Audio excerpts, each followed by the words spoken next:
नमस्कार, VNM studio से मैं सोनल आप सभी का स्वागत करती हूं। वीएनएम टीवी पर अब वक्त है राष्ट्रीय अंतर्राष्ट्रीय खबरों का, तो आइए डालते हैं नजर कुछ खास खबरों पर।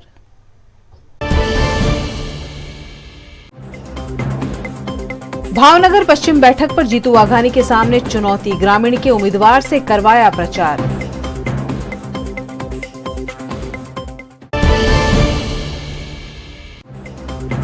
अहमदाबाद में मुस्लिम मतदाताओं का आपको सहयोग, पूरे गुजरात में करेंगे आप प्रत्याशियों का प्रचार।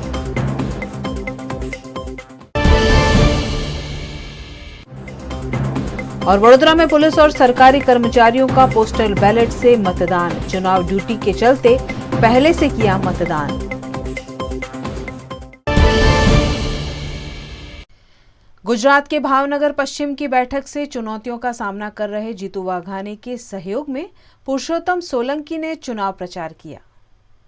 गुजरात के भावनगर पश्चिम विधानसभा बैठक पर जीतू वाघानी को विरोधियों से कड़ी टक्कर मिल रही है। ऐसे में उन्हें जिताने के लिए भावनगर ग्रामीण के उम्मीदवार पुरुषोत्तम सोलंकी मैदान में उतरे हैं। कोली समाज के अग्रणी नेता पुरुषोत्तम सोलंकी ने भावनगर पश्चिम विधानसभा बैठक पर जीतू वाघानी के समर्थन में सभा को संबोधित किया, जहां उनके विवादास्पद बयान से राजनीति गर्मा गई है। पुरुषोत्तम सोलंकी ने कहा कि मैं कभी कुछ बोलता नहीं हूं, जो करना होता है वह करके ही दिखाता हूं। साथ ही उन्होंने कांग्रेस के शक्ति सिंह गोहिल पर सीधा हमला बोला। मैं जरा हमने भाई ने कीधु, मैं कीधु शक्तिभाई ने क्यों पहला दिवस याद कर, पहला तमे हूँ नहीं कर्યું અમારે ત્યાં અને અમને કેટલા દુખી કર્યા છે। આ તો આભાર મારો કે હું પુરુષોત્તમ સોલંકી અહીંયા આવ્યો અને તમને ભાગવું પડ્યું, મગર તમે અમારાને કોઈને દુખી કરવામાં કંઈ બાકી નથી રાખ્યું અને હું તમારે અમે નડી ગયો એટલે તમે અહીંથી નીકળી અને કચ્છ વયા ગયા। એમાં મારો હું મેં તો તમને કંઈ કીધું નથી। આ પહેલી વખત આટલા રાજકારણની અંદર મેં પહેલી વાર ભાષણમાં આ પહેલી વખત શક્તિભાઈનું નામ દીધું। કોઈ દી બોલતોય નથી, કોઈ દી કહેતોય નથી ને કોઈ સામે કોઈની સામે હું બોલતોય નથી અને જે કરવું છે હું કરીને દેખાડી દીધું। જીતુભાઈ વાઘાણી આજે અહીંયા ઉમેદવારી નોંધાવી તો 18 વર્ષના અને વધારે મારો કોળી સમાજ અહીંયા વસે છે, તો બધાને મારી નમ્ર અપીલ કે જીતુભાઈ જે મતથી જીતાય એના કરતાં વધારે બહુમતીથી વિજય બનાવો એવી અપીલ કરવા હું અહીંયા જીતુભાઈ માટે આવ્યો છું। ભાઈ, સમગ્ર ગુજરાતમાં આપનું પ્રભુત્વ છે, આખા ગુજરાત માટે આપનું શું કહેવું છે વિજય માટે? આખા ગુજરાતમાં તો મારે વધારે કંઈ કહેવાય નહીં। આવતા ઇલેક્શનમાં કેવું વોટિંગ થાય એના પરથી હું તમને કહી શકું કે હું કરી શકીએ આપણે। ભાજપનો ભગવો લહેરાશે 110%। गुजरात विधानसभा चुनाव में भाजपा कांग्रेस के साथ साथ आम आदमी पार्टी भी दावेदारी कर रही है, जिन्हें मुस्लिम मतदाताओं का सपोर्ट मिल रहा है। गुजरात के अहमदाबाद के जुहापुरा इलाके में लगभग 3000 मुस्लिम परिवारों ने आम आदमी पार्टी को अपना समर्थन दिया है। उनका कहना है कि भाजपा और कांग्रेस द्वारा सालों तक सत्ता चलाने के बावजूद मुस्लिम समाज के लिए कोई खास काम नहीं किए गए हैं। अरविंद केजरीवाल की सरकार द्वारा फ्री में शिक्षा और बिजली की घोषणा की गई है। ऐसे में गुजरात में आम आदमी पार्टी के सभी प्रत्याशियों को मुस्लिम फाइटर क्लब ने सहयोग दिया है। यह क्लब आम आदमी पार्टी के लिए प्रचार भी करेगा, जिससे अहमदाबाद के कोट इलाके और वेजलपुर में कांग्रेस को बड़ा नुकसान उठाना पड़ सकता है। साहब, અત્યારે અમારે મુસ્લિમ ફાઇટર ક્લબમાં ટોટલ 3000 ફેમિલી જોડાયેલી છે, એટલે આમ સમજી લો કે તમે આમ આદમી પાર્ટી સાથે આજે 3000 ફેમિલી જોડાઈ। તમે ડાયરેક્ટલી કહી શકો, ઇનડાયરેક્ટલી બી કહી શકો છો। એના સિવાય બી અમને ડેલી ઘણા લોકો જે અમારું કામ જોવે છે એ લોકો અમને ઇન્સિસ્ટ કરતા હોય છે કે અમારે જોડાવવું છે। બેઝિકલી જે તમે પૂછ્યું કે ભાઈ આમ આદમી પાર્ટી સાથે જોડાવાનું કારણ શું છે, તો આમ આદમી પાર્ટી સાથે જોડાવાનું અમારું કારણ એ છે કે સાહેબ અત્યાર સુધી જેટલી બી સરકાર બની છે, કોઈ સરકારમાં મુસ્લિમ પક્ષને કોઈ જાતનું માન સન્માન મળ્યું નથી। અઠવાડિયા પહેલા જ એક ન્યૂઝમાં મેં વાંચ્યું હતું કે મુસ્લિમની રાજનીતિ અને મુસ્લિમ હાશિયામાં ધકેલાઈ ગયા। ઇટ મીન્સ શું એનો મિનિંગ શું થાય છે? એનો મિનિંગ એ થાય છે કે ભાઈ ગુજરાતમાં મુસ્લિમનું વજૂદ પતી ગયું છે. ઇનડાયરેક્ટલી વસ્તુ એ થાય છે. આ વસ્તુ કરવાનું રીઝન એ હતું કે ભાઈ બધાને જાણ થાય કે અમે પણ ગુજરાતી છીએ, અમે પણ ગુજરાતના છીએ અને અમે મુસ્લિમ છીએ. અમે પણ સરકારમાં અમે પણ એટલો જ ટેક્સ ચૂકવીએ છીએ જેટલા બીજા લોકો ચૂકવે છે. અમને પણ એટલો જ હક છે સેવાઓનો જેટલો બીજા લોકોનો છે.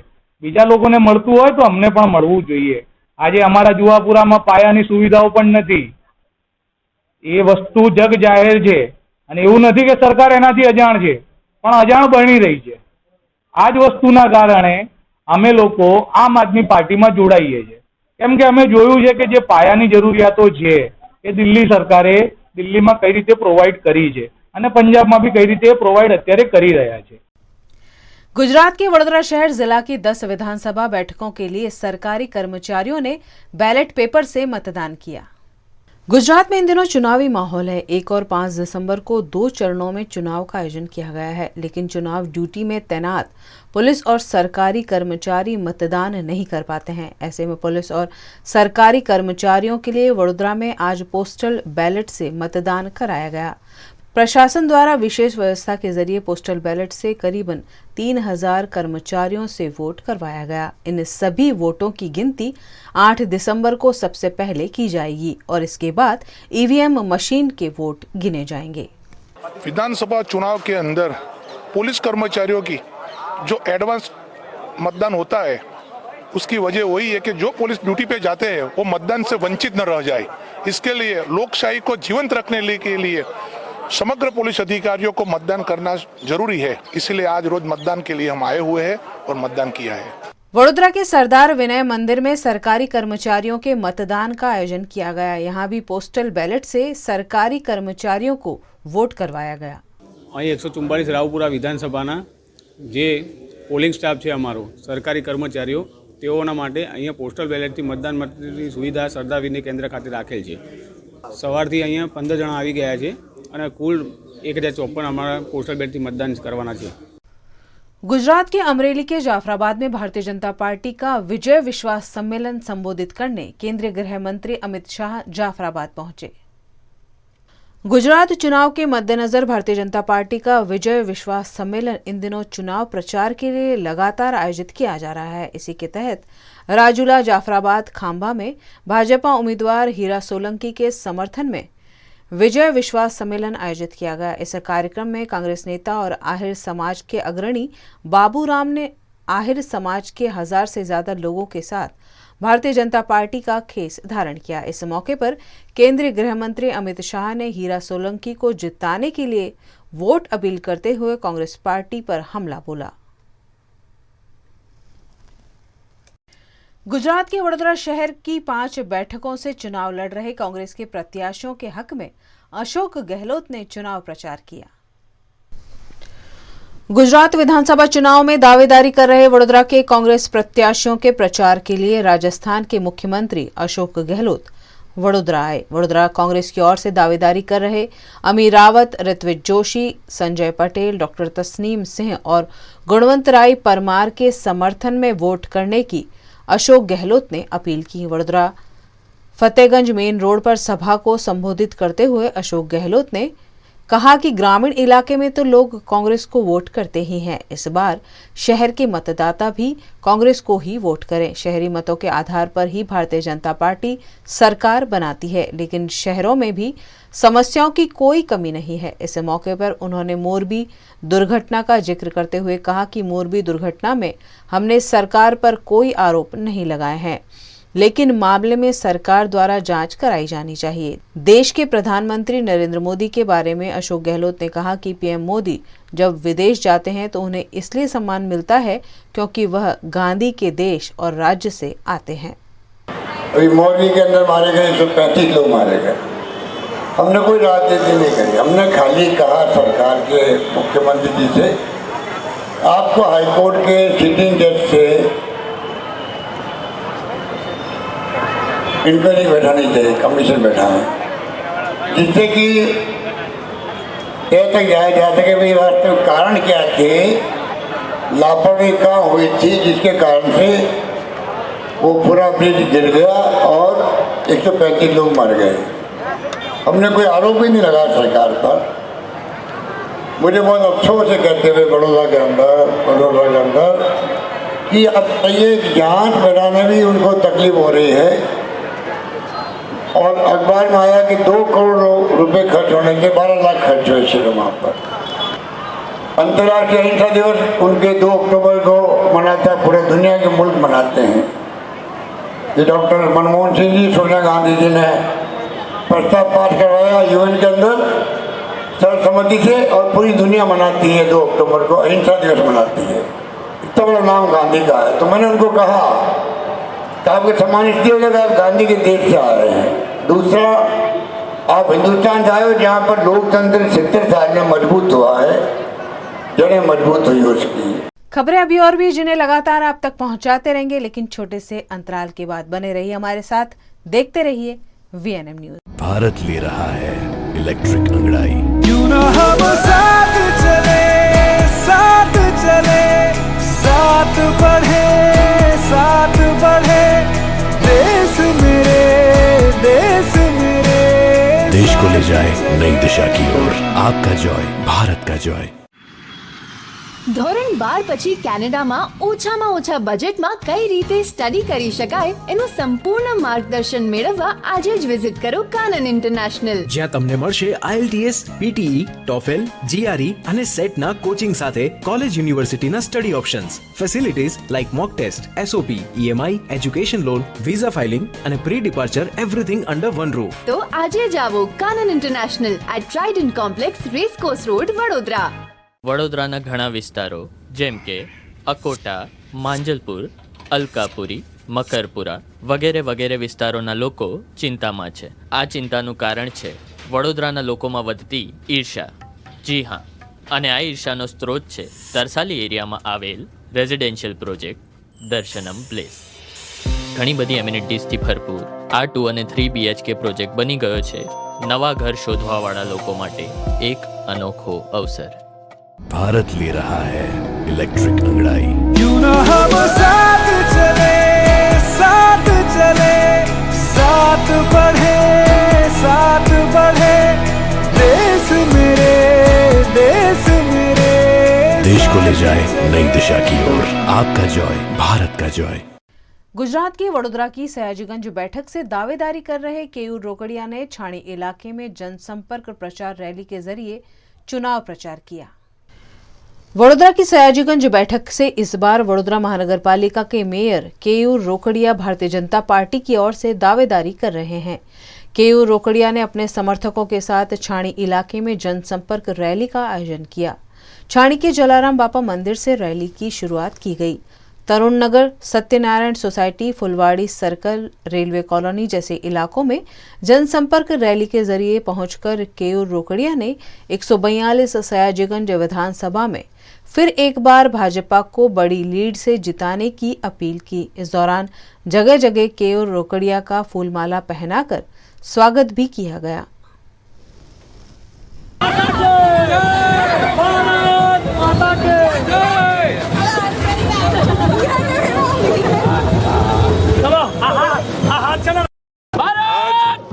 वार्ड नंबर 1 के छाणी TP3 एरिया में आज हमारे वार्ड के कार्यकर्ताओं के साथ आज आप घर घर संपर्क हो रहा है। जिस तरह लोगों का प्रतिभाव अच्छा मिल रहा है, यानी वार्ड का कार्यकर्ता नीचे प्रजा के समक्ष पहुंचा हुआ है।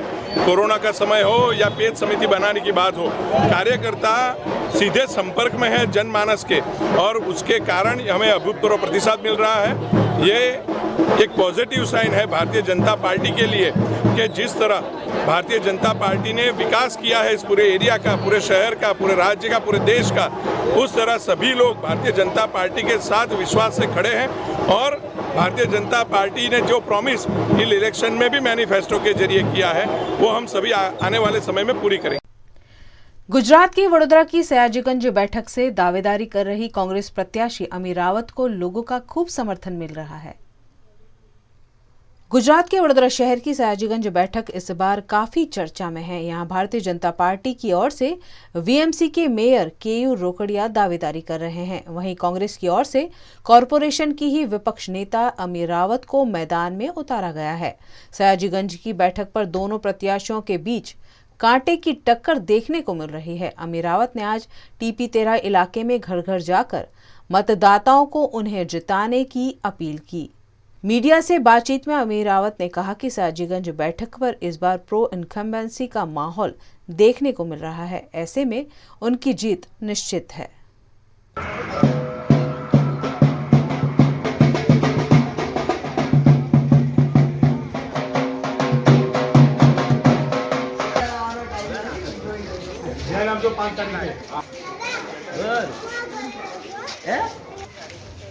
TP13 है, मेरा ही विस्तार है। यहाँ से हम 2 बार इलेक्शन जीते हैं। खूब अच्छा रिस्पॉन्स है, लोगों में खुशी की लहर है। प्रो इनकम्बेंसी है यहाँ पर। इनकी इच्छा के इनके एरिया की जो काउंसिलर है वो आगे जाके विधानसभा में उनको रिप्रेजेंट करे। यहाँ पर लोगों ने खूब खुशी से हमें आगे बढ़ने के लिए और जीत के आने के लिए आशीर्वाद दिए। गुजरात के वडोदरा में अकोटा विधानसभा से चुनाव लड़ रहे भाजपा के चैतन्य देसाई की जनसंपर्क रैली का आयोजन किया गया। वडोदरा की 146 अकोटा विधानसभा बैठक पर इस बार भारतीय जनता पार्टी के चैतन्य देसाई को टिकट दिया गया है। चैतन्य देसाई ने आज चुनाव प्रचार के मद्देनजर अलकापुरी हवेली से जनसंपर्क प्रचार रैली का आयोजन किया। हरिपुरा गांव, काशी विश्वनाथ महादेव मंदिर टाउनशिप, केवीटी 3 रास्ता, स्वर्णपुरी, गीतांजलि, उदय पार्क, विहार सोसाइटी जैसे इलाकों में डोर टू डोर प्रचार करते हुए चैतन्य देसाई ने अकोटा बैठक पर भाजपा का कमल खिलाने की मतदाताओं से अपील की। इस दौरान जगह जगह चैतन्य देसाई का फूलों की माला पहनाकर स्वागत भी किया गया।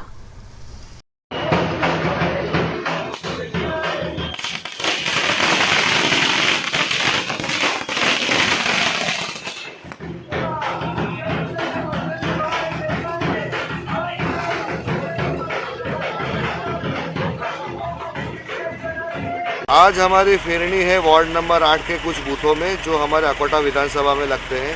वो मूलभूत बूथ है सयाजीगंज विधानसभा के और बड़ी अच्छे संख्या में लोग इकट्ठा हुए हैं, हमारे साथ आ रहे हैं और विस्तार के लोगों का बहुत ही अच्छा प्रतिसाद मिल रहा है। तो आज कौन सा विस्तार में फेरनी का आयोजन किया जाएगा? आज इलेक्शन वार्ड नंबर 8 है, उसके कुछ बूथ हमारे अकोटा विधानसभा में लग रहे हैं, उसी के बूथों में हम कर रहे हैं और हमारा मेन तो अकोटा विधानसभा है।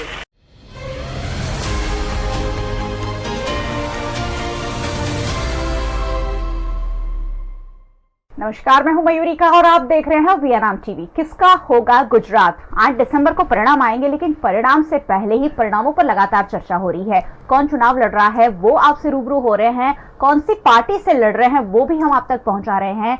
वीएनआम टीवी के जरिए रोजाना किसका होगा गुजरात पर मनोमंथन हो रहा है और आज स्टूडियो में हमने आमंत्रित किया है वडोदरा के भारतीय जनता पार्टी के प्रत्याशी बालकृष्ण शुक्ला, बालू भाई के नाम से, जिन्हें पूरा वडोदरा शहर जानता है। 15वीं लोकसभा के सांसद रह चुके हैं, 5 साल तक उनका कार्यकाल रहा और आप योगानुयोग देखिए 15वीं विधानसभा में भी दावेदारी कर रहे हैं और भारतीय जनता पार्टी की एक खास सीट जहां से उन्हें रावपुरा, जहां से उन्हें टिकट मिला है और रावपुरा सीट कई वक्त से भारतीय जनता पार्टी के पास है। बालू शुक्ला के बारे में आपको कुछ और जानकारी दे दूं, 2008 से 2010 तक वडोदरा महानगर पालिका के मेयर भी रहे हैं। 2005 से 2010 तक वडोदरा महानगर पालिका के काउंसिलर भी रहे हैं। बीजेपी युवा मोर्चा के अध्यक्ष रहे हैं, मंत्री, महामंत्री, प्रदेश निरीक्षक, बहुत लंबी लिस्ट है बालू भाई की मेरे पास। एमएस यूनिवर्सिटी में BSc जियोलॉजी की पढ़ाई की। रावपुरा से भारतीय जनता पार्टी ने उन्हें प्रत्याशी बनाया है और एक खास विजन के साथ, क्योंकि सांसद रह चुके हैं, क्योंकि मेयर रह चुके हैं और अब विधायक के रोल में अपने आप को फिट करने वाले हैं। ऐसे में खास क्या विजन लेकर चल रहे हैं ये हम जानेंगे। बालू भाई, क्या विजन है? रावपुरा विधानसभा एक भारतीय जनता पार्टी के लिए एक बड़ी और एक महत्वपूर्ण विधानसभा, वैसे तो गढ़ है लेकिन फिर भी कोई खास विजन के साथ चल रहे हैं 5 सालों के लिए आने वाले। वैसे तो विज़न तय करना अभी बाकी है, क्योंकि पार्टी ने मुझे अभी चुनाव में उम्मीदवार बनाया है। 8 तारीख को जब मैं विजेता जाहिरात हो जाएगी मेरी, बाद में मेरी एक कार्यशैली है, मैं नागरिकों के बीच में जाकर नागरिकों के जो प्रश्न है उनको सुनकर और जो भी सजेशन आते हैं उसको कार्यान्वित करने की कोशिश करता हूँ। इसी तरह जितने भी हमारे यहाँ बुजुर्ग हैं, जो हिस्टोरियन है, जो जानकार लोग हैं, उनके साथ बातचीत करके कुछ अलग बड़ौदा में देने के, बड़ौदा के नगरवासियों को कुछ अलग चीज़ खड़ी हो सके, इसके लिए मैं प्रयत्नशील रहूँगा। तो जैसे आपने विज़न की बात की है, तो जैसे हम जानते हैं कि बड़ौदा एक कल्चरल कैपिटल है गुजरात का, और मेरे सौभाग्य से मेरा जो विधानसभा क्षेत्र है 144 रावपुरा विधानसभा क्षेत्र, वो भी एक सांस्कृतिक विधानसभा है, क्योंकि रावपुरा विधानसभा में ही जो हमारे बड़ौदा की धरोहर है वो सभी यही स्थित है, पुराने बिल्डिंग्स है, और जिसके कारण बड़ौदा पूरे विश्व में प्रख्यात है, जिसके कारण हम बड़ौदा को एक कल्चरल कैपिटल कहते हैं, वो सभी चीज़ें ये रावपुरा विधानसभा क्षेत्र में आई है। तो जैसे कि आपने विज़न की बात की, तो एक बात ये हो सकती है मेरे लिए, मेरे जहन में एक बात, जब से मुझे पार्टी ने ये जिम्मेदारी दी है चुनाव लड़ने की, तब से मेरे जहन में एक बात आती है कि क्यों ना हम हमारे बड़ौदा सिटी को हेरिटेज सिटी का दर्जा दे सके, क्योंकि महाराजा सयाजीराव गायकवाड़ ने इतनी सारी चीज़ें दुनिया को दी है, देश को दी है। कई सारी ऐसी चीज़ें हैं कि जो कोई सोच नहीं सकता, तो वो महाराजा के कारण आई है। फिर वो बाल शिक्षण हो, नारी शिक्षण हो, इंफ्रास्ट्रक्चर हो, ड्रेनेज हो, वाटर रिसोर्सिस हो, गार्डन हो, सबसे बड़े गार्डन अगर कहीं है तो वो महाराजा ने प्रस्तावित किए हुए। तो ये हेरिटेज चीज़ें जो है 50 हेरिटेज चीज़ें हैं। तो एक जहन में सबसे पहली बात मेरी जो आई है तो यही आई है कि मैं ये कोशिश करूँगा कि मेरे विधानसभा के कार्यकाल दरमियान 5 साल में मैं ये कोशिश करूँगा कि बड़ौदा को हेरिटेज सिटी का अगर दर्जा मिल जाता है तो इसके कारण बड़ौदा में टूरिज़्म भी बढ़ेगा और बड़ौदा की जो विशेषताएँ है वो पूरे विश्व में महकेगी। बहुत उम्दा सोच है। वडोदरा हमारा सबका प्यारा वडोदरा शहर है, हम सबको बहुत ज्यादा लगाव है इस शहर से, और महाराजा सयाजीराव गायकवाड़ के नाम से जब ये शहर जाना जाता है तब वडोदरा को हेरिटेज सिटी बनाना एक उम्दा विजन के रूप में हम देख सकते हैं। क्योंकि बालू भाई बहुत वक्त से वडोदरा के आसपास ही रहे हैं, वडोदरा में ही रहे हैं, वडोदरा को ही देखा है, वडोदरा को ही उन्होंने ड्राइव किया है, ऐसा कह सकते हैं। मेयर के रूप में ड्राइव किया है, सांसद के रूप में ड्राइव किया है, वडोदरा की सभी तरह की समस्याओं से भली भांति वैसे परिचित है। लेकिन फिर भी रावपुरा विधानसभा का जो एरिया है और अब यहाँ डेवलपमेंट की क्या जरूरत है वो मैं जरूर उनसे जानना चाहूंगी। सर, काफी बड़ा एरिया, 4 दरवाजे के बीच का जो एरिया है वो कवर होता है और काफी सारे एरियाज नए भी जुड़े हैं। किन विकास कार्यों की अभी भी यहाँ जरूरत है? नहीं, हम अगर रावपुरा विधानसभा क्षेत्र को अगर ऐसे देखे जाए तो उसको 2 भाग में हम बांट सकते हैं। एक है जो आपने जैसे कि बताया एक पुराना बड़ौदा है जिसकी हम ये कह सकते हैं इसका इतिहास 500-600 साल पुराना है, और दूसरा जो है वो अर्बन एरिया है जिसको हम कह सकते हैं कि सिटी विस्तार, यानी सोसाइटी विस्तार जो है, ठीक है, एक सिटी विस्तार है, एक सोसाइटी विस्तार है। ये दोनों चीज़ें इसमें अच्छी तरह से घुल मिल गई है। तो हम देखेंगे कारेली बाग विस्तार जो कि बड़ौदा की सबसे पहली अर्बन डेवलपमेंट जहाँ हुआ है वो कारेली बाग विस्तार में हुआ है। कारेली बाग, समा, निज़ामपुरा और इस तरफ आगे जाते छानी तक का जो इलाका है वो रावपुरा विधानसभा क्षेत्र में आता है। वैसे ही इस तरफ अगर हम जाते हैं तो वार्ड नंबर 15 और 16 हम कह सकते हैं कि वाघोड़िया रोड और डभोई रोड की तरफ का भी जो डेवलपमेंट हो रहा है वो इसी क्षेत्र में आ रहा है। जैसे कि हम अगर ये समझ सकते हैं कि बड़ौदा, ओल्ड बड़ौदा पुराना होने के कारण, एक हेरिटेज एरिया होने के कारण वहाँ के मकान पुराने हैं और मकान में रहने वाले जो लोग हैं वो भी पुराने हैं। पर दूसरी बात यह है कि जब वर्टिकल डेवलपमेंट होता है, कुछ पुराने मकान टूटकर उसकी जगह पे नए बड़े अपार्टमेंट बने, इसके कारण जो हमको रास्ते, पुराने जो रास्ते थे वो ये लग रहा है कि रास्ते छोटे नहीं हैं। हम अगर यूरोप में जाते हैं या कहीं भी जर्मनी में जाते हैं, अमेरिका में जाते हैं, जहाँ भी ओल्ड सिटी है वहाँ के रास्ते 3-4 फुट के ही होते हैं, 5 फुट के होते हैं। वहाँ तो कुछ जगह तो शहर ऐसे है कि जहाँ आपको व्हीकल आपका सिटी के बाहर रखना है और पैदल जाना होता है, बिल्कुल, या टांगे में जाना पड़ता है आज भी। तो उसके हिसाब से तो ये सिटी के, सेंट्रल सिटी के रास्ते काफ़ी बड़े। महाराजा सयाजीराव गायकवाड़ ने शायद ऑर्गेनाइज वे में तभी भी बनाया था कि पूरे देश में सबसे अच्छे रास्ते तो थे। पर चूंकि बात आपकी सही है कि अब जो वर्टिकल डेवलपमेंट है और जिसके कारण रास्ते छोटे लग रहे हैं, उसके साथ साथ ये जो हमारे यहाँ जो ड्रेनेज सिस्टम पूरे देश में महाराजा साहब ने पहली बार सयाजीराव गायकवाड़ साहब ने बनाया था। ऐसे कहा जाता है कि पहले वो ड्रेनेज के पाइपलाइन में से हाथी भी जा सके, इतने बड़े वो ड्रेनेज पाइपलाइन थे, ठीक है। पर अब वो 100-150 साल के बाद हम समझ सकते हैं कि 100 साल के बाद उसी ड्रेनेज को आज भी हम यूज़ कर रहे हैं। महाराजा साहब ने 125 साल पहले जब अजवा सरोवर बनाया था, ठीक है, तो अजवा सरोवर बनाया था, आज भी हम लोग आधा बड़ौदा उसका पानी पी रहे हैं, वो भी 30 किलोमीटर दूर से ग्रेडियंट से आता है। अपने आप में एक इंजीनियरिंग का अद्भुत नमूना वहाँ है, इतना पुराना और इतना बढ़िया। तो बावजूद इसके जैसे कि सिटी विस्तार में 4 दरवाजा के अंदर कुछ इलाके ऐसे कि जहाँ पानी की भी समस्या रहती है, ड्रेनेज की भी समस्या रहती है, क्योंकि वहाँ वर्टिकल डेवलपमेंट हो रहा है। कई इलाकों में दूषित पानी भी आता है। वही बताया, वो इसलिए हो रहा है कि वो वर्टिकल डेवलपमेंट होने के कारण अब सिटी पूरी बस गई है। 100 साल से सिटी है। अभी अगर हम सोचेंगे कि पाइपलाइन उसको बदलना है तो बड़ी मुश्किल चीज़ है। तो उसमें से कॉरपोरेशन के द्वारा कुछ रास्ता निकालने की कोशिश चल रही है, और मुझे पूरा विश्वास है कि अगले 1-2 साल में कुछ अच्छा ऐसा हो सकता है कि नई टेक्नोलॉजी ईजाद कर कॉरपोरेशन। अब मेरे सौभाग्य से, बड़ौदा के सौभाग्य से, हमारे महापौर भी अब चुनाव लड़के मेरे साथ विधायक बन रहे हैं, तो उनको ये जो विस्तार की जो कुछ चीज़ें ऐसी है कि जो कॉरपोरेशन के तहत आती है, तो वो अच्छी तरह से, और हम अच्छी तरह से जल्दी हम उसका प्रॉब्लम सॉल्व कर सकते हैं। जी, वडोदरा शहर में कई जगह ड्रेनेज ओवरफ्लो की समस्या, और उसी की वजह से पानी का जो कंटामिनेशन होता है वो वही होता है कि ड्रेनेज का पानी की लाइन में मिक्स हो जाता है, और इसीलिए जनता को दूषित पानी पीना पड़ता है। स्मार्ट सिटी की हम बातें करते हैं, लेकिन अभी भी समस्याएं थोड़ी बनी हुई है, जिस पर जरूर भारतीय जनता पार्टी को और उनके जनप्रतिनिधियों को काम करना ही होगा। काफी काम कर चुके हैं बालू भाई ऑलरेडी। सर, आप मेयर रह चुके हैं, सांसद रह चुके हैं, और बहुत बड़ी भेंट भी वडोदरा शहर को आपने दी है। मुझे लगता है आज इस मौके पर जब हम बैठे हैं उसे जरूर याद करना चाहिए। जी, बहुत सी अच्छी चीज़ें हो सकी है मेरे कार्यकाल में। उसका कारण है कि मैंने जैसा आपको पहले बताया, सभी नागरिकों के साथ, सभी पत्रकार मित्रों के साथ बातचीत करते करते जो चीज़ें हमें ध्यान में आई, जैसे कि मैं आपको बताऊं कि जब हमारे यहाँ पुलिस कमिश्नर श्री राकेश अस्थाना जी थे, हम सभी जानते कि वो पूरे देश के एक अच्छे बाहुश अफसर थे, तो उनको एक विषय ध्यान में आया कि अगर हम CCTV सर्वेलेंस अगर खड़ा कर सकते हैं, उसकी पहल अगर बड़ौदा से होती है तो उसके कारण ये बात आगे जा सकती है। तो उन्होंने मुझे जो सोच दी, तो हमारे विश्व नेता पंतप्रधान नरेंद्र भाई मोदी जी जब गुजरात में मुख्यमंत्री थे, तो उनसे मैंने बात की।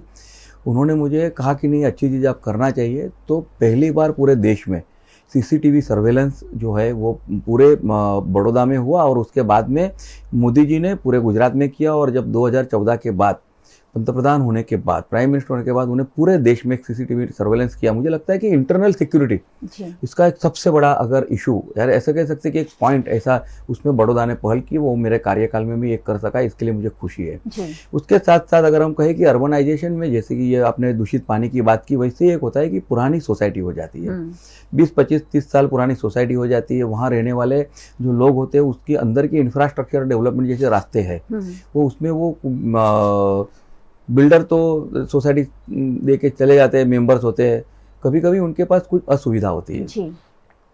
तो मेरे कार्यकाल में जब मुझे ये प्रश्न ध्यान में आया, तो मैंने भारत सरकार से, फाइनेंस डिपार्टमेंट से, अर्बन डेवलपमेंट डिपार्टमेंट से और हमारे प्लानिंग कमीशन से मैंने कुछ बातें रखी, मेरे प्रेजेंटेशन दिए। बाद में उसके बाद में MP-लेड फंड, जिसको हम सांसद निधि कहते हैं, उसके तहत सिटी विस्तार में कोई भी सोसाइटी में अगर रास्ता बनाना है, और वो भी पहली बार पूरे देश में MP-लेड फंड का 50% हुआ। MP-लेड फंड अगर देना है तो 100% देना है या नहीं देना है। पर इंफ्रास्ट्रक्चरल डेवलपमेंट में पूरे देश में पहली बार गुजरात में, बड़ौदा में भारत सरकार ने परमिशन दिया, एक पायलट प्रोजेक्ट लिया, और बाद में उनको जब ध्यान में आया तो पूरे देश में उन्होंने इस प्रकार से सिटीज़ के लिए MP अपने फंड दे सकते हैं। उसके बाद में ये प्रयोग, सक्सेसफुल प्रयोग को गुजरात सरकार ने हाथ में लिया, और अभी हम चाहते हैं कि 80-20 की मात्रा में अभी सभी सोसाइटियों में रोड बन गए हैं। उसके साथ में मैं ये कह सकता हूँ कि दिव्यांगों की जो हमारी मजबूरी होती है, कोई भी आदमी, युवान, बेटी हमारी दिव्यांग होती है, वो दुर्भाग्य से होती है, तो उसके लिए भी जैसे हम पहले जयपुर फुट हम यूज़ करते थे दिव्यांग, तो उसका वजन इतना होता था, उसके कारण दूसरा पैर भी उनका खराब हो जाता था। तो हमारे गुजरात के सबसे बड़े इस प्रकार के रिहेबिलिटेशन के डॉक्टर और बड़ौदा के सबसे बड़े डॉक्टर वीरेंद्र शांडिल, उन्होंने मुझे ये बताया कि इसमें कुछ हम कर सकते हैं। तो वो मैंने प्रेजेंटेशन दिया, हेल्थ डिपार्टमेंट को दिया, और तब समझाया तो उन्हें भी आश्चर्य लगे, ऐसा हो सकता है। फिर उन्होंने कहा नहीं ये करना चाहिए, तो 100% एमपी लेड फंड दिव्यांगों के लिए, आर्टिफिशियल लिम्स के लिए हम दे सकते हैं सब पूरे देश में। मेरे कार्यकाल में कम से कम 350 से भी ज़्यादा दिव्यांगों को हमने ये मदद कर सके, और उसके बाद में आज पूरे देश में हर एमपी ये चाहता है कि उसके संसदीय क्षेत्र में दिव्यांगों को वो मदद कर सके, उसके लिए एमपी लेड फंड का अच्छी तरह से उपयोग होने लगा। जी जी। जैसे ये कहते हैं कि कोई जिम्मेदारी अगर दी जाती है तो भगवान के द्वारा जो जिम्मेदारी दी जाती है तो उसमें वो कोई कार्य होता है। तो मुझे लगता है कि मेरे नसीब में एक ऐसा कार्य था कि जिसको आज हम उसको ट्रांसजेंडर कहते हैं या किन्नर कहते हैं। जब राजपीपला के राजवी प्रिंस उन्होंने मुझे बताया उनकी कुछ जो बातें थी, तो मैं अंदर से हिल गया। तो मैंने तत्कालीन पंतप्रधान डॉक्टर मनमोहन सिंह जी से बात किया, उनके साथ मेरे साथ मैंने मानवेंद्र सिंह जी का साथ पूरे देश के जो LGBT के जो समूह के यूनियन है उनके साथ एक 20-25 लोगों को हमने प्रेजेंटेशन दिया।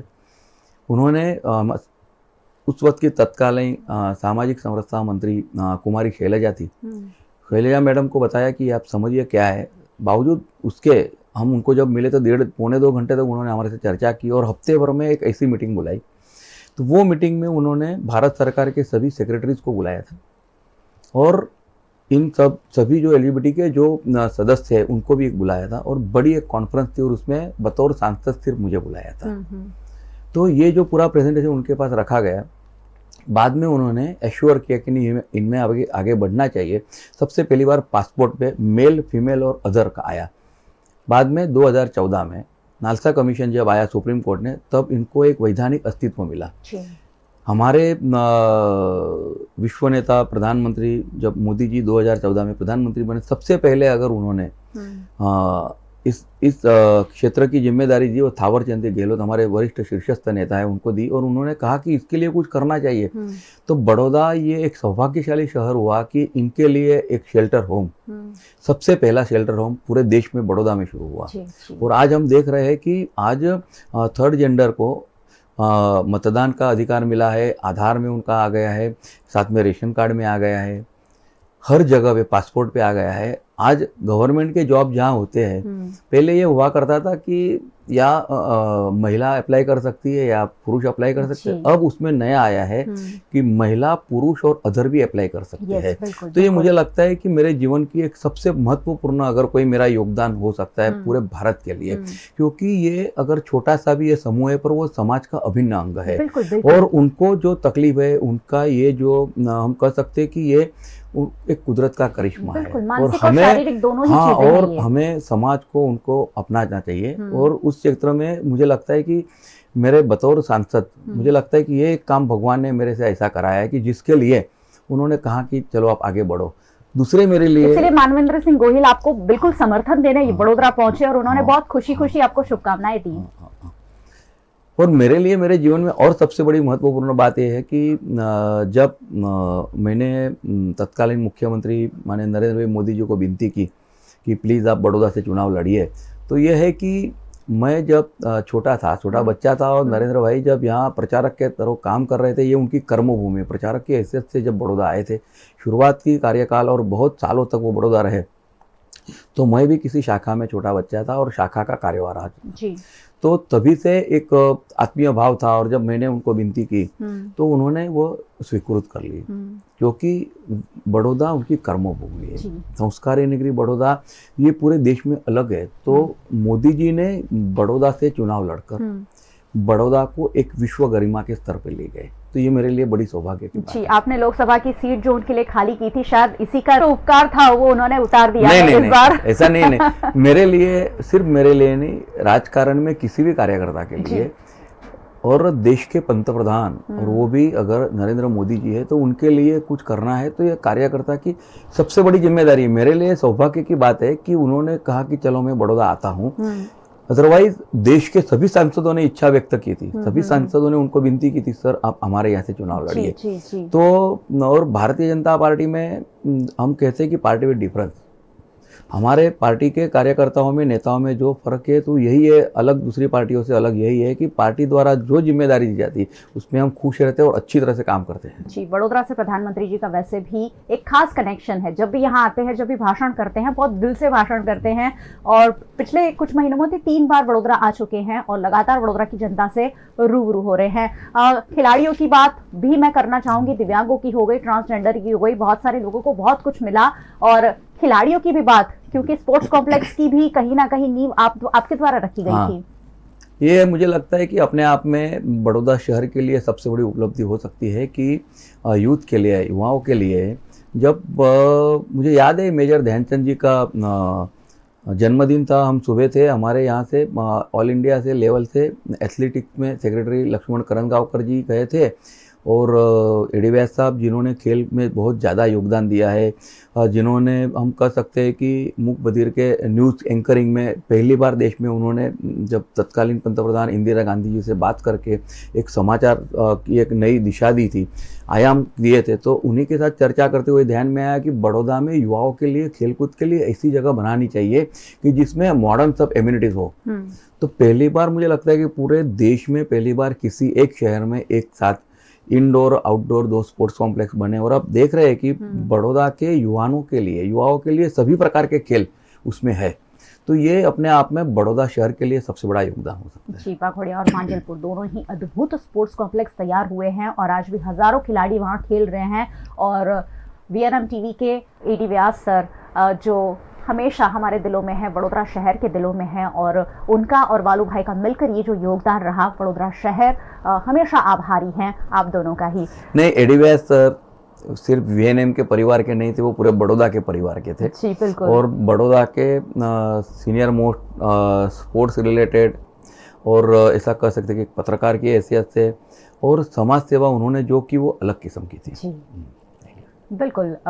आज भी जब भी बालू भाई हम जहाँ भी जाते हैं, एडी व्यास सर का नाम हमेशा वीएनएम टीवी के साथ जुड़ा हुआ है, वो अमर है बड़ोदरा शहर की यादों में। चलिए हम लौट जाते हैं रावपुरा विधानसभा पर। जातीय समीकरण की बात जरूर विधानसभा पे होती है। यहाँ पर बहुत मिक्स काइंड ऑफ वोटर्स है, मुस्लिम वोटर्स भी है, ब्राह्मण भी हैं, बनिया भी हैं, अदर्स भी हैं। क्या जातीय समीकरण बैठता है? 1995 से बड़ौदा शहर में भारतीय जनता पार्टी का शासन है। जब से रावपुरा विधानसभा अस्तित्व में आई है तभी से आज तक भारतीय जनता पार्टी के उम्मीदवार जीते, न सिर्फ रावपुरा विधानसभा क्षेत्र से बल्कि 1995 से बड़ौदा शहर की सभी सीटों पर भारतीय जनता पार्टी के उम्मीदवार जीतते आए हैं। लोकसभा सीटों पर भी भारतीय जनता पार्टी के सदस्य जीतते हैं। और मैंने जैसे बताया कि अभी इतने 20 साल हो गए, 20-25 साल से भारतीय जनता पार्टी के कॉरपोरेशन में शासन होने के बावजूद इस बार भी कॉरपोरेशन में काफ़ी अच्छी तादाद में, बड़ी ज़्यादा तादाद में भारतीय जनता पार्टी के पार्षद चुने गए हैं। तो बड़ौदा शहर में कोई जातिवाचक कोई समीकरण नहीं होता है। बिल्कुल। हाँ, और जो भी बंदा है, मैं ये कहूँगा कि हर ज्ञाति का, हर जाति का कोई भी है, वो भारतीय जनता पार्टी को वोट देता है। और आप उसमें आप मुस्लिम मत समझिए, आप जैन मत समझिए, आप हिंदू, सिख, ऐसा कुछ है ही नहीं। जी बिल्कुल। हर बंदा भारतीय जनता पार्टी के उम्मीदवारों को बहुत ज़्यादा मतों से, सर्वाधिक मतों से विजयी बनाता है। सहमत हूँ। बड़ोदरा में जातीय समीकरण कहीं भी अस्तित्व में नहीं रखता है। सभी 5 सीटों पर भारतीय जनता पार्टी पिछले कई वक्त से पसंद की जा रही है। फिर भी समस्याएं तो अभी भी है। सर, आप मेयर थे, सांसद थे, तब विश्वामित्री के शुद्धिकरण का मामला आपने बहुत बार उठाया, लेकिन आज भी भारतीय जनता पार्टी उस मुद्दे पर सवालों का सामना ही कर रही है। क्या प्रोजेक्ट लाएंगे इस पर अब? इसमें यह है कि विश्वामित्री का जो प्रोजेक्ट था, जो मैंने उसकी शुरुआत की थी, मूलतः ये प्रोजेक्ट 50 साल का है, 50-60 साल का है। ये प्रोजेक्ट 1-2 दिन का नहीं है। और मेरे लिए फ़ख्र की बात है और अच्छी बात है कि मेरे बाद जितने भी महापौर आए, उन्होंने कुछ न कुछ प्रयत्न इसमें कर रहे हैं। उसमें क्या है कि विश्वामित्री नदी बड़ौदा शहर के बीच में रास्ते से जाती है, उसमें पानी रहता नहीं है, बहुत पानी नहीं है। उसके साथ साथ क्रोकोडाइल, जिसको हम मगरमच्छ कहते हैं, अपने आप में अलग किस्म के क्रोकोडाइल की एक प्रजाति है कि जो कम पानी में और इसी प्रकार के पानी में वो रहते हैं, तो बड़ी तादाद में है। तो हमारे लिए एक जिसको हम कह सकते हैं कि सांस्कृतिक धरोहर की तरह हमें इसको संजोना चाहिए। और जैसे मैंने बताया कि अभी हमारे महापौर भी विधायक हो रहे हैं और वो भी इसमें बहुत ज़्यादा प्रयत्नशील है। तो विश्वामित्री रिवर फ्रंट, या हम ये कह सकते हैं कि विश्वामित्री नवसर्जन, उसमें अब तेजी से कुछ अच्छी बातें जल्दी हो सकती है। सर, आपको लगता है ये इतना ज्यादा मुश्किल है? छोटी सी नदी है, छोटा सा एरिया है, फिर भी कोई ना कोई चीजें इस प्रोजेक्ट को ज्यादा ना ज्यादा लंबा खींचती जा रही है। नहीं, ऐसा नहीं है। उसमें क्या है कि ये जो मगरमच्छ जो है उसको एक कैटेगरी में रखा है भारत सरकार ने, तो उनको संभाल कर, ठीक है, उनको नुकसान ना हो इस तरह से। और बड़ौदा वासियों को पता है कि हर शाम को, अभी जैसे ठंडी का माहौल आएगा तो हर सुबह और शाम दोपहर को मगरमच्छ बाहर आके सांसें लेते रहते हैं, ठीक है। तो इनको संभालना अपने आप में बड़ी बात है। दूसरी बात यह है कि बड़ौदा में दर्जीपुरा यानी पूर्व विस्तार से, क्योंकि हमारा जो कैचमेंट एरिया है वो हालोल, कालोर और पावागढ़ है, वहाँ बारिश आती है तो यहाँ पानी आता है, ठीक है। तो वो उसके कारण जो पानी का प्रवाह, अब जिसको कहते हैं कभी कभी बाढ़ की जो परिस्थिति आती है, तो उसका मूलभूत कारण ये है, विश्वामित्री नदी कारण नहीं है। जो बाहर से दर्जीपुरा से पूर्व विस्तार से जो पानी आता है वो इतने फोर्स से आता है। और कोई भी, जिसको हम कहते हैं कि बरसाती गटर जिसको कहते हैं, जिसको हम रेन वाटर कहते हैं, कैनल, तो उसकी एक कैपेसिटी होती है। पर ये अभी इस तरह से इंफ्रास्ट्रक्चर बना है कि बड़ौदा शहर में पिछले कुछ सालों से बाढ़ की परिस्थिति आई नहीं है। बारिश ज़्यादा होने के बावजूद 5-6 घंटे में पानी निकल जाता है। तो मुझे लगता है कि कहीं ना कहीं कॉरपोरेशन द्वारा काफ़ी अच्छा काम हो रहा है। और रही बात विश्वामित्री की, तो विश्वामित्री में बाढ़ का पानी आने के बावजूद ये बात आपकी सही है कि ये कुछ गंदा पानी भी वहाँ आता रहता है। पर कॉरपोरेशन के द्वारा अभी कुछ 7-8 जगह पे नए एसटीपी बनाने का प्लानिंग कर लिया है। और वो अभी जब एसटीपी बनाने का प्लानिंग जब एग्जीक्यूट हो जाएगा, धरातल पर आ जाएगा ना, तो उसमें क्या होगा कि हर जगह से जहाँ से भी पानी आता है, गंदा पानी, उसको हम रोक देंगे। ये एक बार होने जाने के बाद दूसरी जो विश्वामित्री नवसर्जन में जो दूसरी बात आती है कि उसको जो उसका नेचुरल, उसका जो फ्लो है उसको हमें बदलना नहीं है। नहीं तो 2 जगह आरसीसी लगा दिए, स्लैब डाल दिए तो वो फ्लो बदल जाएगा। पर हम ये चाहते हैं कि बड़ौदा शहर में जिस प्रकार से विश्वामित्री नदी शहर के बीच में से जाती है, बहुत कम शहर है कि जिसके अंदर से नदी जा रही है और ये पौराणिक नदी है। तो हम पौराणिक नदी का, विश्वामित्र ऋषि के नाम से ये नदी बहती है, तो वो पौराणिक नदी का यानी जिसका हेरिटेज हम संभाल के ये करना चाहते हैं, इसके लिए थोड़ा सा टाइम लगता है। पर जैसे मैंने बताया कि ये अगले 40-50 साल तक चलने वाला प्रोजेक्ट है और इसमें पब्लिक पार्टिसिपेशन भी है, बहुत एनजीओ भी इसमें काम कर रहे हैं, टेक्निकल डिटेल्स भी सब आ रही है, तो धीरे धीरे अच्छी तरह से काम हो जाएगा। भारतीय जनता पार्टी लगातार कई सालों से विश्वामित्री का मुद्दा जरूर अपने चुनावी एजेंडे में रखती हैं और जल्द से जल्द इस नहीं, ये मेरा चुनावी एजेंडा नहीं है। ये भारतीय जनता पार्टी के सभी नेता ये बात जरूर करते हैं कि विश्वामित्री को हम जरूर हम ये कह सकते हैं कि मेरा ब्रेन चाइल्ड है, इसके लिए मेरे लिए इसके लिए ज्यादा थोड़ी सी रुचि है। बाकी ये मेरा एजेंडा पॉलिटिकल एजेंडा नहीं है। पॉलिटिकल एजेंडा तो भारतीय जनता पार्टी के प्रदेश ने जो तय किया हुआ है, भारतीय जनता पार्टी के राष्ट्रीय नेताओं ने जो तय किया है, वो पॉलिटिकल एजेंडा है। ये मेरे जहन में बात है कि मैं ऐसा कुछ कर सकता हूँ, ये मेरा एजेंडा नहीं। जी जी सर, झुके स्थानांतरण की बात भी उस वक्त अधूरी रह गई थी, क्या उस पर कुछ आगे बढ़ाएंगे उस बात को? अब ये चूंकि आप जानते हैं कि ये कॉर्पोरेशन का सवाल है, तो जैसे मैंने बताया कि अभी महापौर जी भी विधायक हो चुके हैं, तो ये विषय भी सब अच्छी तरह से आगे आ जाएगी, क्लियर हो जाएगा। जी, भारतीय जनता पार्टी 27 सालों से यहाँ पर शासन कर रही है और लगातार पसंद की जा रही है, लेकिन कांग्रेस पार्टी हमेशा महंगाई, बेरोजगारी के आप पर आरोप लगाती है। वहीं आम आदमी पार्टी जो नई आई है, कह रही है कि शिक्षा और स्वास्थ्य बिल्कुल अच्छा नहीं है गुजरात में। क्या कहेंगे सर इस पर? देखिए, हर राजकीय पार्टी अपना एजेंडा लेके चलती है। हमारा एजेंडा विकास का एजेंडा है, समृद्धि का एजेंडा है जी। और मोदी साहब ने जो एक विकास का मॉडल गुजरात में प्रस्तावित किया था, उसको परिवर्तित किया है देश में। और हम सभी जानते हैं कि विश्व की जो आर्थिक सत्ता है उसमें भारत देश अगर 5वें नंबर पे आया है, और वो भी कोई मोदी साहब ने तय नहीं किया है।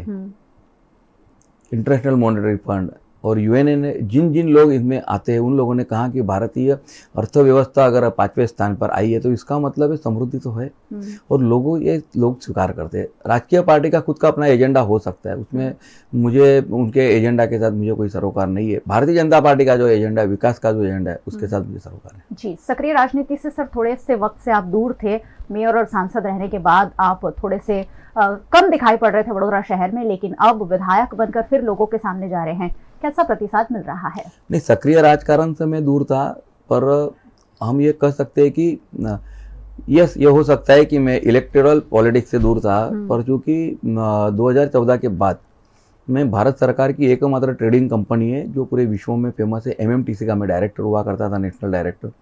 साथ में मुझे तापी जिले का मैं प्रभारी हुआ करता था, अभी महिसागर जिले का प्रभारी हूँ। क्योंकि मैंने जैसे पहले बताया कि मैं संगठन का कार्य करता हूँ, मैं चुनावी नेता नहीं हूँ। मैं पार्टी के जो कहते हैं व्यवस्था में जो भी आता है वो भी जिम्मेदारी उठाता हूँ। और 2014 के बाद आज तक पार्टी ने अलग अलग प्रकार की महत्व की जिम्मेदारियां दी, वो सभी मैंने निभाई है। हाँ, ये है कि इस बार मेरा रोल थोड़ा बदल गया है, तो पार्टी ने कहा कि विधायक कि आप चुनाव लड़िए, तो मैं चुनाव लड़ रहा हूँ, पार्टी आगे जो भी कहेगी वो मैं करूंगा। सर, सांसद और मेयर बनने के बाद अब क्या बाकी रहा जो आप विधायक के तौर पर पूरा करेंगे? आखिरी सवाल।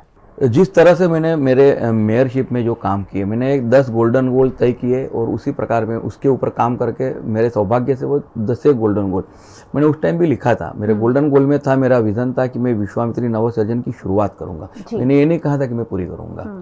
मैंने कहा था कि मैं स्पोर्ट्स कॉम्प्लेक्स बनाऊंगा, तो स्पोर्ट्स कॉम्प्लेक्स बनाया। मैंने कहा था कि दांडिया बाजार अकोटा रोड बनाऊंगा, तो दांडिया बाजार अकोटा रोड बनाया। मैंने कहा था गेल के साथ हर आदमी को, हर घर को गैस मिले पाइपलाइन से, वो मेरा एजेंडा, तो मैंने वो सक्सेस किया। मैंने कहा था कि 40 मीटर का रिंग रोड बनाना है, तो वो 40 मीटर का रिंग रोड बना सका। तो जैसे मैंने कहा कि रात्रि बाजार, हम देखो ये बात कहने की रह गई थी कि हम सभी अगर देर रात तक काम करते हैं तो 10-11 बजे के बाद के खाने को नहीं मिलता है। तो बड़ौदा के युवाओं के लिए और नागरिकों के लिए अच्छा एक रात्रि बाजार हमने एक कार्य विभाग में कंसेप्ट लिया, और हम जानते हैं कि आज भी सभी लोग उसका अच्छा लुत्फ उठा रहे हैं।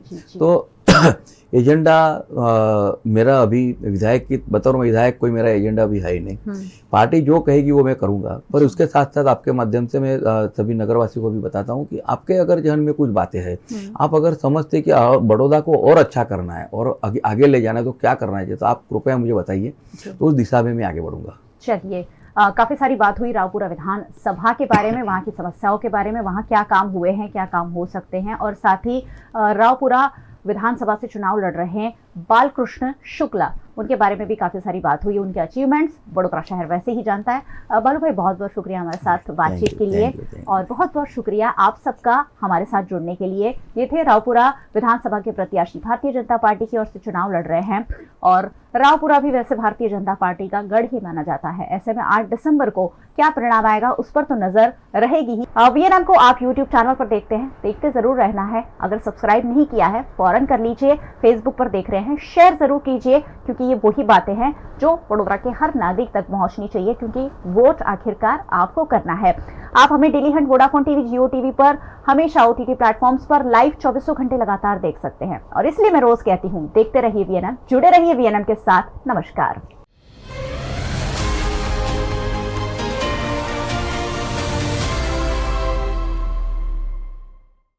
वाघोडिया विधानसभा बैठक पर कांग्रेस के चुनाव चिन्ह पर लड़ रहे सत्यजीत सिंह गायकवाड़ के समर्थन में 100 युवकों ने पार्टी का खेस पहना है। गुजरात के वडोदरा जिला की वाघोडिया विधानसभा बैठक पर कांग्रेस की ओर से दावेदारी कर रहे सत्यजीत सिंह गायकवाड़ ने पद्मला में एक और चुनावी कार्यालय का उद्घाटन किया। इस मौके पर 100 से ज्यादा युवकों ने कांग्रेस पार्टी में जुड़ते हुए सत्यजीत सिंह गायकवाड़ को अपना समर्थन दिया। सत्यजीत सिंह गायकवाड़ को वाघोडिया विधानसभा बैठक पर जगह जगह अच्छा प्रतिसाद मिल रहा है। डोर टू डोर प्रचार के वक्त सत्यजीत सिंह गायकवाड़ का स्वागत वाघोडिया की जनता द्वारा किया जा रहा है। कांग्रेस प्रत्याशी सत्यजीत सिंह गायकवाड़ द्वारा वाघोडिया विधानसभा में आने वाले नवापुरा, अनगढ़, नंदेसरी, रूपापुरा, रामपुरा, कोटना जैसे इलाकों में जनसंपर्क किया गया।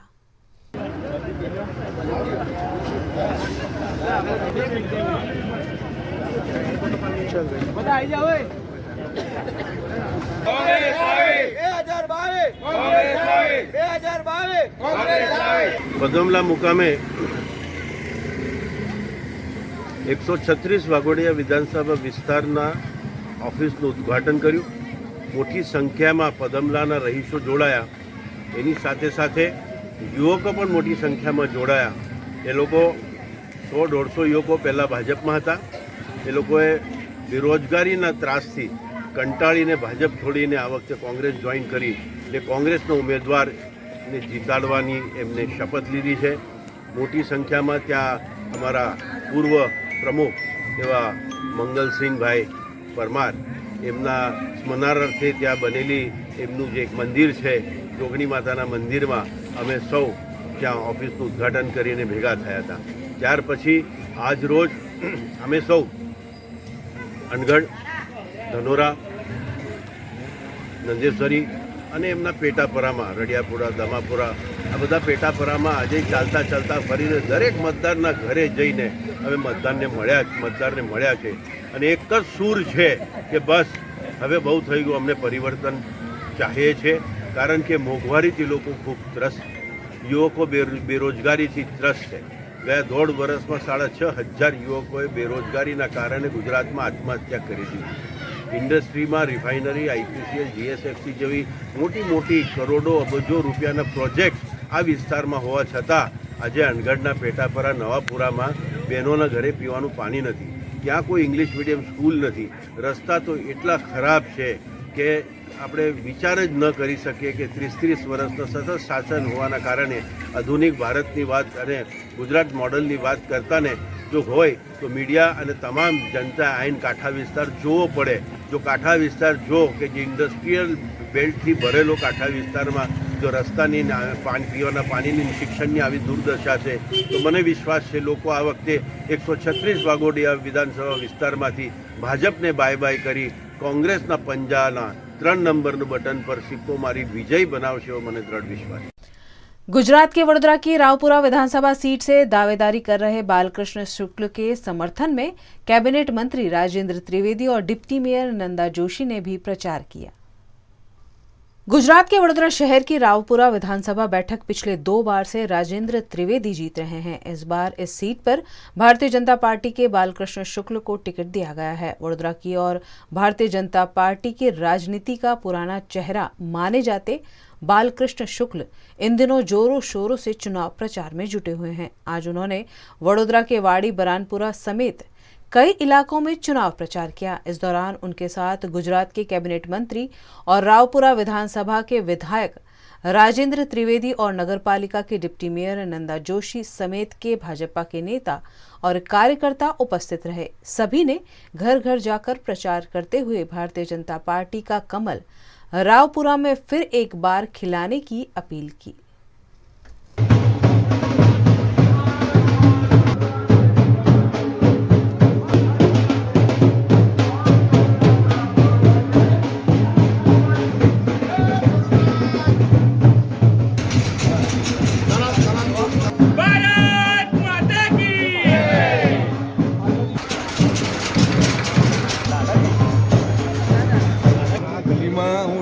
બાળપણમાં મારી દુકાન અહીંયા દૂધની હતી વર્ષોથી. બધાનો ખૂબ પ્રેમ છે અને વાડી વિસ્તાર જનસંઘના સમયથી ભારતીય જનતા પાર્ટી સુધી અખંડ રહ્યો છે અને કાયમ અહીંથી ભારતીય જનતા પાર્ટીની જીત થઈ છે, કમળની જીત થઈ છે. વર્ષોથી અહીંયા અનેક જૂના લોકોએ ભારતીય જનતા પાર્ટીના કાર્યકર્તાઓએ તપ કર્યું છે, પોતાનું લોહી પરસેવો રેડ્યો છે અને આ વિસ્તારની અંદર રાવપુરા વિધાનસભાની અંદર આ વિસ્તાર લાગે છે. 14 નંબરની અંદર અમારા કાઉન્સિલર મિત્રો ખડે પગે જ્યારે પણ કોઈ મુશ્કેલી ઊભી થઈ ત્યારે દોડ્યા છે. કોરોનાના સમયની અંદર પણ લાખો લોકોને અમે જમાડ્યું છે. કાર્યકર્તાઓને માટે અમે વીમા ઉતરાવેલા 5-5 લાખ, 337 કાર્યકર્તા, 17 કરોડ રૂપિયાના વીમા ઉતરાવેલા. કાર્યકર્તાઓ એટલા મજબૂત છે અહીંયા. કાર્યકર્તાને ખબર છે કે ભારતીય જનતા પાર્ટીનો કોઈ પણ નેતા જે કાર્યકર્તા છે એ બીજાની સાર સંભાળ રાખે છે, કાળજી રાખે છે. આ વિસ્તારના અનેક કામો થયેલા છે. જે પેવર બ્લોક દેખાય છે ત્યારથી માંડીને તમામ અહીંનો કોઈ પ્રશ્ન રહ્યો નથી. બધા જ પ્રશ્નો હલ છે. બાળુભાઈ ખૂબ જ્વલંત વિજય મેળવવાના છે. અને મંત્રીશ્રી અને ધારાસભ્ય શ્રી રાજેન્દ્રભાઈ ત્રિવેદીજી, કોર્પોરેશનના ડેપ્યુટી મેયર શ્રીમતી નંદાબેન, આ વિસ્તારના તમામ કાઉન્સિલર મિત્રો સાથે બૂથ સમિતિના તમામ સભ્યો સહિતના બધા કાર્યકર્તાઓને અગ્રણીઓ જ્યારે ઉપસ્થિત છે અને તેમનો જોમ અને ગુસ્સો જે જણાઈ રહ્યો છે અને તેની સાથે સાથે નાગરિકોનો જે આપે જે પ્રમાણે કીધું કે તિલક કરીને જે મારું સન્માન કરવામાં આવે છે, સ્વાગત કરવામાં આવે છે, મને ચોક્કસ વિશ્વાસ છે અને ખાતરી છે કે આ જે સન્માન છે નરેન્દ્રભાઈ મોદીજીના વિકાસ નીતિનો છે, આ રાષ્ટ્રનીતિને છે અને સાથે સાથે રાજેન્દ્રભાઈ ત્રિવેદી સાહેબે જે કામો કરેલા વિસ્તારમાં તેનો આ પ્રતિસાદ છે. અને મને ચોક્કસ વિશ્વાસ છે કે મોદી સાહેબે જે હાકલ કરી છે કે 5 તારીખે આપણે વધુમાં વધુ સંખ્યામાં મતદાન કરીએ અને ભારતીય જનતા પાર્ટીના તમામ ઉમેદવારોને વિજયી બનાવે જંગી બહુમતીથી. એ જ આપના માધ્યમથી હું વડોદરા શહેરના તમામ નાગરિકોને વિનંતી કરું છું કે જે પ્રેમ આજ દિન સુધી આપે મોદી સાહેબને આપ્યો, જે પ્રેમ આજ દિન સુધી આપે ભારતીય જનતા પાર્ટીના તમામ ઉમેદવારોને આપે, એ જ પ્રેમ આ વખતે પણ આપજો અને પ્રચંડ બહુમતીથી 5 વિધાનસભાના उम्मीदवारों ने. गुजरात के भाजपा प्रदेश अध्यक्ष CR पाटिल ने अचानक भावनगर पहुंचकर शहर और जिला के पदाधिकारियों से बैठक की, जिस पर कई तरह के सवाल उठे, लेकिन CR पाटिल ने मीडिया से बातचीत में इसे समीक्षा बैठक बताया. गुजरात विधानसभा इलेक्शन दिवसों नजीक આવી ગયા છે. સ્વાભાવિક છે વોટિંગના દિવસો પણ નક્કી છે, ત્યારે ભારતીય જનતા પાર્ટીના જિલ્લા વાઇઝ દરેક વિધાનસભામાં શું તૈયારી છે, એમને કંઈ ખૂટે છે કે કેમ, એમને કોઈ વ્યવસ્થાના ભાગરૂપે કોઈ મદદની જરૂર છે કે કેમ, કોઈ સમાજના આગેવાનને મોકલવાની જરૂર છે કે કેમ, આવા અનેક પ્રશ્નો ઊભા થતા હોય છે. અને ત્યારે અમે સાથે સાથ વિધાનસભાના ઇન્ચાર્જો સાથે અહીં અમે અડધો કલાકની મિટિંગ કરી છે. એમાં એમની પાસેથી દરેક વિધાનસભાની સ્થિતિ પણ જાણી છે અને એમાં જો કોઈ જીતવા માટેની કોઈ મુશ્કેલી હોય તો એ પણ એમને પૂછી છે. મને આનંદ છે કે સાથે 7 સીટ ભારતીય જનતા પાર્ટીના ઉમેદવારો આ વખતે અહીંયા જીતી રહ્યા છે. એના માટે હું એના સંગઠનને તો અભિનંદન આપું જ છું, પણ સાથે મતદાતા ભાઈ બહેનોને પણ એમનો અભિનંદન સાથે આભાર માનું છું કે એમણે જે ભારતીય જનતા પાર્ટીના ઉમેદવારોમાં વિશ્વાસ રાખ્યો છે, આદરણીય પ્રધાનમંત્રી શ્રી નરેન્દ્ર મોદી સાહેબમાં જે વિશ્વાસ રાખ્યો છે, એમના પ્રત્યે જે પ્રેમ છે એમનો, એ આજે અહીં દેખાઈ રહ્યો છે. અને એના કારણે ભારતીય જનતા પાર્ટીની તમામ સીટો ભાવનગર જિલ્લામાં અને શહેરમાં આ બધી જ જીતવાના છે. અમે કોઈની નબળાઈ ઉપર જીતવામાં માનતા નથી. ભારતીય જનતા પાર્ટીના કાર્યકર્તાઓ પાસે જે તાકાત છે, જે નિષ્ઠા છે, પાર્ટી પ્રત્યે જે વફાદારી છે અને સત્તા પ્રાપ્ત કરીને વર્ષો સુધી 27 વર્ષથી સેવાને માધ્યમ બનાવીને લોકોની જે સેવા કરી છે, આ સત્તાના માધ્યમથી સેવા કરવાને કારણે એન્ટી ઇન્કમ્બન્સી બી લાગતી નથી અને એના જ કારણે આ ભવ્ય વિજય અમને મળી રહ્યો છે. એટલે કોઈની નબળાઈ સાથે અમને કોઈ સંબંધ નથી. અમારી સ્ટ્રેટેજી અલગ હોય છે, અમારી કામ કરવાની પદ્ધતિ અલગ હોય છે. અમે લોકો સાથે જોડાયેલા છીએ, લોકોનો વિશ્વાસ સંપાદન કરીએ છીએ અને એને મતમાં પરિવર્તિત કરીએ છીએ અને જીત મેળવતા હોઈએ છીએ. આ વખતે પણ આ જીત અમે ભારતીય જનતા પાર્ટીના કાર્યકર્તા અને આગેવાનોએ મતદાતા ભાઈ બહેન સાથે કરેલો જે સંપર્ક, એમની સાથે જે ઊભા રહીને એમના સુખ દુઃખમાં જે ઊભા રહે છે, એના કારણે हमने मतदान में परिवर्तित થવાનું છે. गुजरात के भावनगर में आम आदमी पार्टी के प्रत्याशियों को जिताने के लिए अरविंद केजरीवाल ने भव्य रोड शो का आयोजन किया. गुजरात विधानसभा का चुनाव जीतने के लिए सभी राजनीतिक दल एड़ी चोटी का जोर लगा रहे हैं. गुजरात की सियासत में पहली बार आम आदमी पार्टी भी जोरों शोरों से चुनाव प्रचार कर रही है. भावनगर की 7 विधानसभा बैठक पर आम आदमी पार्टी के प्रत्याशियों की जीत निश्चित करने के लिए आम आदमी पार्टी के मुख्यमंत्री अरविंद केजरीवाल भावनगर पहुंचे. यहां उन्होंने रूपम चौक मेन बाजार से भव्य रोड शो का आयोजन किया, जिसमें हजारों की संख्या में आम आदमी पार्टी के कार्यकर्ताओं और समर्थकों की उपस्थिति रही. अरविंद केजरीवाल ने रोड शो के दौरान गुजरात में आम आदमी पार्टी की सरकार बनने पर महंगाई और बेरोजगारी दूर करने का भरोसा जताया और पंजाब मॉडल की तर्ज पर निःशुल्क बिजली देने की भी बात कही. गुजरात के वडोदरा में प्रखर शिक्षाविद कुंजूबेन शाह के 75 वर्ष पूरे होने के उपलक्ष्य में कुंज अमृत महोत्सव मनाया गया. गुजरात का वडोदरा शहर कला नगरी के साथ साथ शिक्षा का हब भी माना जाता है और यहाँ की शिक्षा को ऊंचाइयों पर ले जाने वालों में कई नाम शामिल हैं. एक ऐसा ही नाम है कुंजूबेन शाह, जो प्रखर शिक्षाविद हैं. वडोदरा के हजारों बच्चों को बुनियादी शिक्षा देने में उनका अहम योगदान रहा है. उनके 75वें जन्मदिन के उपलक्ष्य में वडोदरा के अलकापुरी के अंबेडकर भवन में कुंज अमृत महोत्सव का आयोजन किया गया, जिसमें कुंजू बहन की जीवन शैली पर लिखी गई पुस्तक का कथाकार नयन शास्त्री महाराज के हाथों विमोचन किया गया। इस मौके पर उपस्थित सभी ने कुंजू बहन की कार्यप्रणाली और शिक्षा के प्रति उनके लगाव पर अपने अनुभव भी साझा किए। इस मौके पर कुंजू बहन शाह के परिवार के बच्चों ने खूबसूरत प्रस्तुतियां भी दी।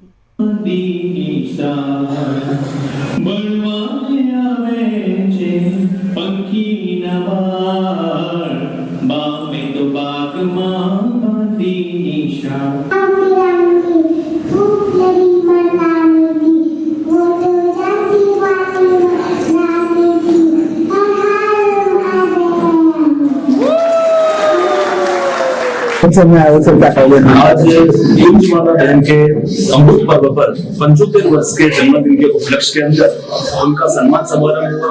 उन्होंने शिक्षण के कार्य के अंदर जो पूरा अपना जीवन समर्पित किया है, उनके लिए उनका सम्मान करते हुए आज बहुत ही प्रसन्नता प्राप्त हुई। आनंद व्यक्त करती हूँ कि आज का प्रोग्राम कुंजोत्सव कमेटी द्वारा मेरी 75 इयर्स की सेलिब्रेशन के उपलब्धि में मनाया गया है और यहाँ पे मेरे सारे रिश्तेदार, दोस्त और कमेटी मेंबर्स और वेल विशर सब लोग, छोटे बड़े सब लोग आए हैं और बहुत 2 साल से वो लोग प्लान कर रहे हैं। 2 साल में उन्होंने अलग अलग विस्तार में 25 प्रोग्राम किए हैं और टीचर्स ने किया है, ट्रस्टियों ने मदद की है और पेरेंट्स ने भी कई प्रोग्राम बनाए हैं।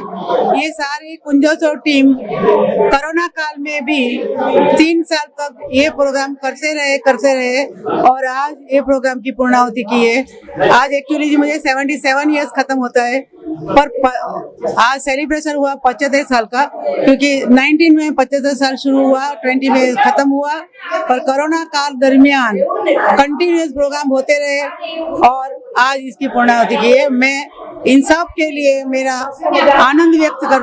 गुजरात के वडोदरा शहर के होटल सूर्या पैलेस में 13वें HR कन्वेंशन का आयोजन किया गया।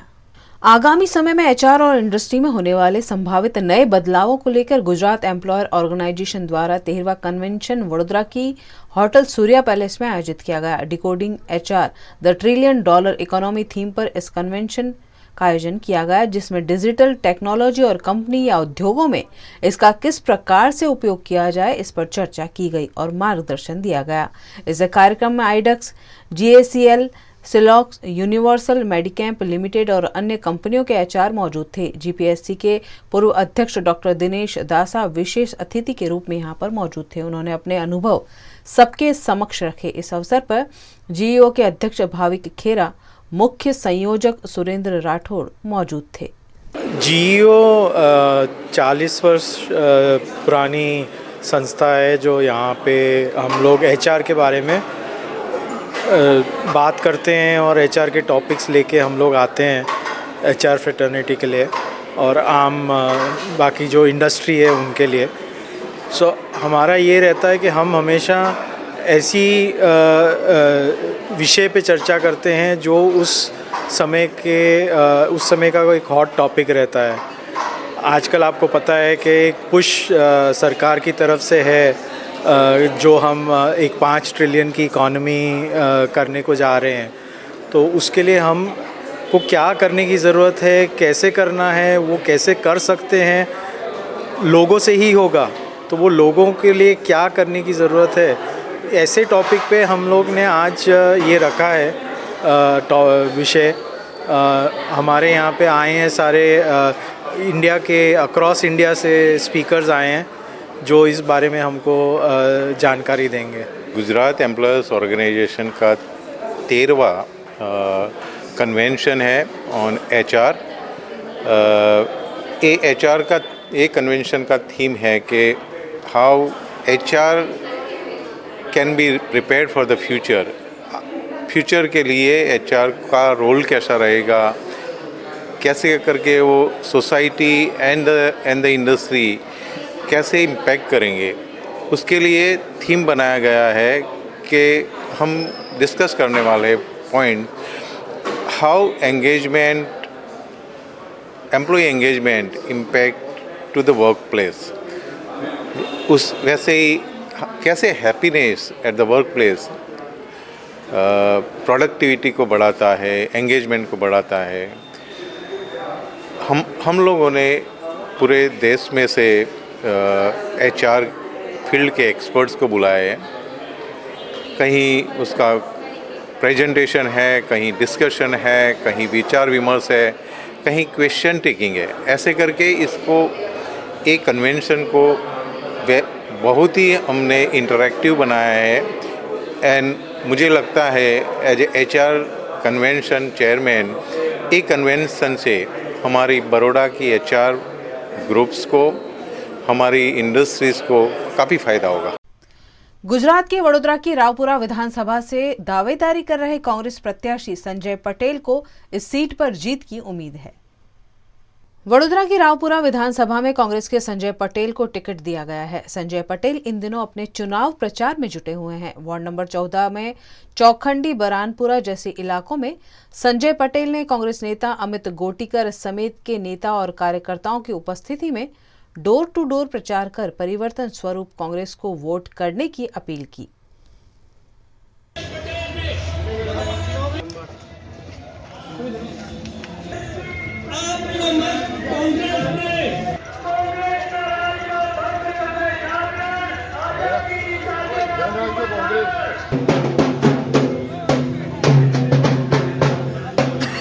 हम आज वार्ड नंबर 14 में चौखंडी विस्तार के आसपास बरानपुरा वहाँ फिरनी कर रहे हैं। लोगों का काफ़ी आवकार है।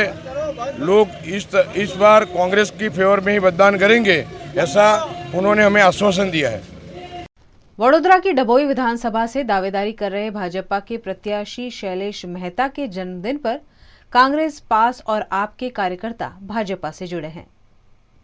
भारतीय जनता पार्टी द्वारा डभोई में फिर एक बार शैलेश मेहता को टिकट दिया गया है। शैलेश मेहता द्वारा डभोई के वर्णामा, कलाली, खलीपुर, चापड़, तलसट में प्रचार किया गया। यहां व्यापारी अग्रणियों द्वारा उनका स्वागत किया गया। शैलेश मेहता के जन्मदिन के मौके पर केक काटकर सेलिब्रेशन भी किया गया। इस मौके पर कांग्रेस, आम आदमी पार्टी और पास के लगभग 500 कार्यकर्ता भाजपा का केसरिया धारण कर पार्टी में जुड़ गए हैं।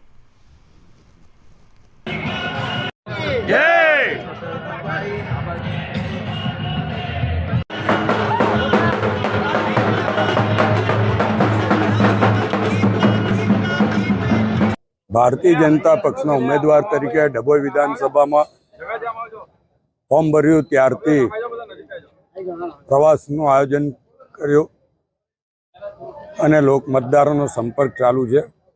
આજે વર્ણામા ગામમાં લોક સંપર્ક જારી છે અને કહેતા આનંદ થાય કે આ લોક સંપર્ક દરમિયાન જ કોંગ્રેસ પક્ષના તાલુકા પંચાયતના થુવાવી સીટના સભ્ય ભરતભાઈ પટેલ આજે ભારતીય જનતા પક્ષમાં જોડાયા છે। એમના ધર્મપત્ની જેઓ થુવાવીના સરપંચ હતા, હાલમાં વહીવટદાર છે। એપ્રિલ મહિના સુધી તેઓ સરપંચ રહ્યા છે। એમ મનીષાબેન પણ આજે ભારતીય જનતા પક્ષમાં જોડાયા છે। એટલે થુવાવીના તાલુકા પંચાયતના સભ્ય અને માજી સરપંચ બંને ભારતીય જનતા પક્ષમાં જોડાયા છે।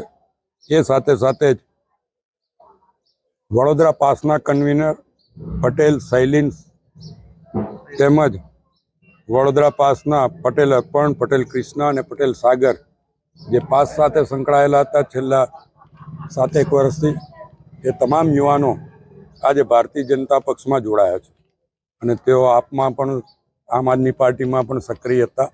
એ રીતે પાર્ટી પણ છોડી છે, પાસ પણ છોડીને ભારતીય જનતા પક્ષનો કેસરિયો ધારણ કર્યો છે।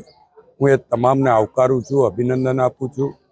ભારતીય જનતા પક્ષ એક પરિવાર છે અને પરિવારના મોભી તરીકે એમની કાળજી લેવાની પણ અમારી જવાબદારી છે। એટલે એમને આ પરિવારમાં કોઈ તકલીફ નહીં પડે અને એમની રાજકીય કારકિર્દી આગળ વધશે એવી ખાતરી પણ આપું છું। गुजरात में चुनाव प्रचार के दौरान भाजपा के दिग्गज नेता वजूभाई वाला द्वारा अनुसूचित जाति के खिलाफ आपत्तिजनक टिप्पणी की गई थी, जिसका कैशोद में विरोध किया गया। गुजरात के रापर में चुनाव प्रचार के दौरान कर्नाटक के पूर्व राज्यपाल और विधानसभा के स्पीकर रहे भाजपा के अग्रणी नेता वजूभाई वाला ने अनुसूचित जाति के खिलाफ आपत्तिजनक बयान दिया था, जिससे नाराज जूनागढ़ के कैशोद के समस्त अनुसूचित जाति समाज द्वारा आवेदन देकर आपत्ति जताई गई। જે 3 દિવસ પહેલા ભારતીય જનતા પાર્ટીની એક સભાની અંદર વજુભાઈ વાળા કે જે ખરેખર રાજ્યપાલ રહી ચૂક્યા, વિધાનસભાના સ્પીકર રહી ચૂક્યા અને એવી સજ્જન વ્યક્તિ જો દુર્જન જેવો વ્યવહાર કરે અને ત્યારે એની એવું કીધું એના શબ્દોમાં સભાની અંદર કે રૂપિયા તો ઢેઢભાઈ પાસે પણ હોય પણ સંસ્કાર હોવા જોઈએ, તો માનનીય વજુભાઈ વાળા વિરુદ્ધ આચાર સંહિતાનું ઉલ્લંઘન અને એટ્રોસિટીની ફરિયાદ થાય, કારણ કે દલિતો સંસ્કારી છે, અમે ક્યાંય વ્યભિચાર કરતા નથી, અમે સંસ્કારી છીએ અને એનું પ્રૂફ આપવાની અમારે કઈ જરૂર નથી, સમાજ અને બધા લોકો જોઈએ જ છે।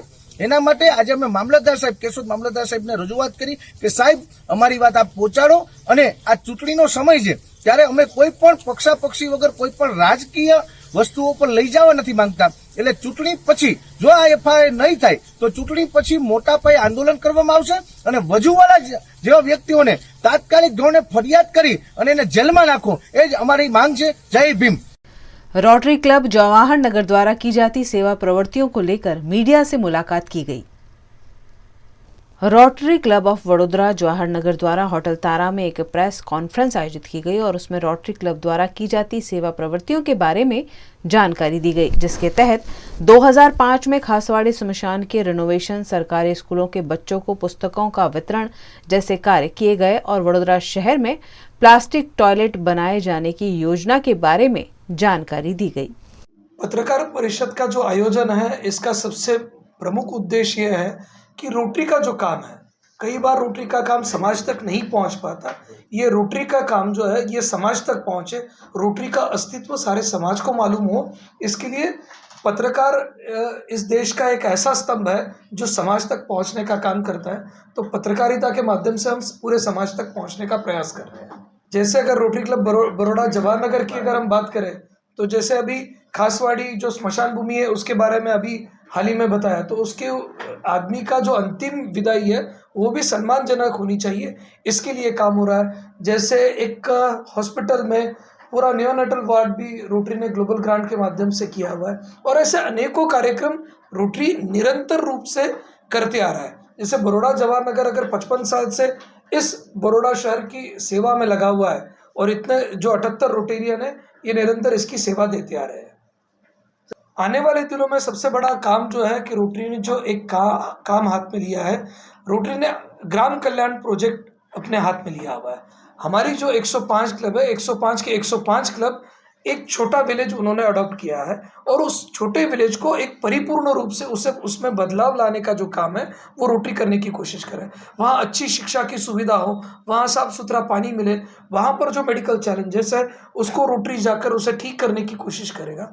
तो उस गांव के जो लोग हैं उनका जीवन सही तरीके से सुचारू रूप से चले, इसके लिए रोटरी परिपूर्ण रूप से कटिबद्ध है।